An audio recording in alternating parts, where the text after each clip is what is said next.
So babatiin ko lang ng advance happy birthday yung inaanak ko na may birthday sa November 3. No?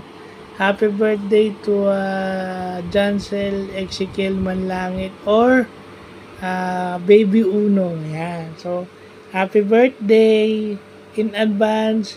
Sana maging mabait kang bata, maging masunurin ka kay mama.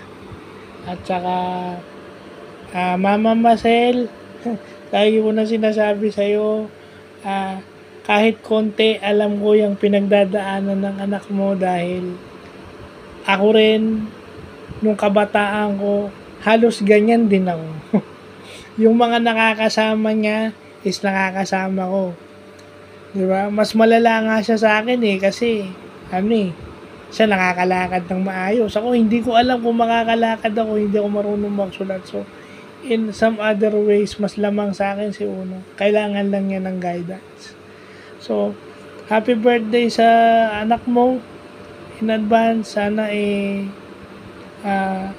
paturuan mo pa siya ng mabuting asal. Yun ang importante. Importante yung mabuting asal kasi alam naman natin pag may mga ganyan, matalino talaga. So, hindi mo pa problemahin yung dyan Hindi mo pa problemahin yung knowledge Ang poproblemahin mo dyan yung values. So, sana, as he gets a year older, matuto pa siya ng mabuting asal. So, happy birthday in advance. More birthdays to come and God bless.